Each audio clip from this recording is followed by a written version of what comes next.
চট্টগ্রামে খেলার মাঠ ও পার্কের সংকটে বিনোদনের সুযোগ হারাচ্ছে শিশুরা। যে কয়েকটি পার্ক আছে তাও বন্ধ। উন্মুক্ত মাঠে খেলার সুযোগও সীমিত। বিভিন্ন রেস্তোরাঁর ভেতরে শিশু জোন হলেও সেখানে রাইড গেমস ব্যয়বহুল হওয়াতে যেতে পারে না সবাই। এই অবস্থায় নগরের পার্ক সহ উন্মুক্ত স্থান তৈরি করতে সিডিএ ও সিটি কর্পোরেশনকে উদ্যোগী হওয়ার পরামর্শ নগর পরিকল্পনাবিদদের।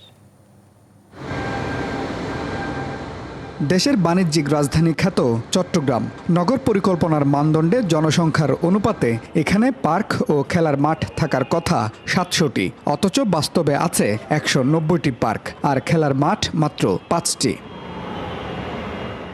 উন্নয়নের ঢামাডোলে প্রতিনিয়ত কমছে উন্মুক্ত জায়গা। চাঁদগাঁও বহদ্দারহাট বাস টার্মিনালের পাশের স্বাধীনতা পার্কটি ৫ই আগস্ট রাজনৈতিক পট পরিবর্তনের পর বন্ধ। তালা ঝুলছে আগ্রাবাদে শিশুদের বিনোদনের জন্য করা কর্ণফুলী পার্কেও।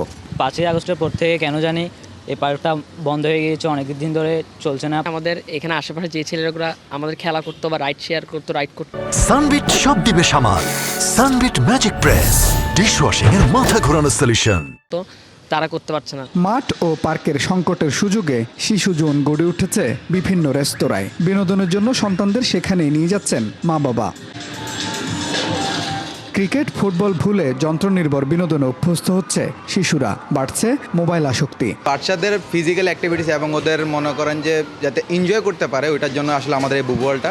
আমাদের বাধ্য হয়ে এখানে আসা, আসলে এগুলো অ্যাফোর্ড করা আসলে সবার পক্ষে সম্ভব না। খেলার মাঠ ও শিশুদের বিনোদনের ক্ষেত্র বাড়াতে চট্টগ্রাম উন্নয়ন কর্তৃপক্ষ ও সিটি কর্পোরেশনকে আরও উদ্যোগী হওয়ার তাগিদ নগর পরিকল্পনাবিদদের। খেলার মাঠ কিংবা ওপেন স্পেস কিংবা একটু বসবো একটা জায়গায়, বই পড়বো, আড্ডা দিব, এটা টেকসই বানাতে হলে আমার এনভায়রনমেন্টাল একটা দিকে আমার যেতেই হবে। নগরের প্রতিটি ওয়ার্ডে খেলার মাঠ তৈরির পাশাপাশি বন্ধ পার্ক শীঘ্রই চালুর আশ্বাস মেয়রের। মানুষকে আসলে অনেক টানে এই শহরটা। সার্কিট হাউসের সামনে খোলা জায়গা আছে, এটাকে একটা সুন্দর একটা পার্ক করে দিয়ে বাচ্চাদের এটা ঘুরবে, সবাই সেখানে আড্ডা মারবে। শিশুদের শারীরিক ও মানসিক বিকাশের পথ মসৃণ করতে বিনোদন কেন্দ্র ও খেলার পরিবেশ গড়ে তুলবে কর্তৃপক্ষ, এমনটাই প্রত্যাশা নগরবাসীর।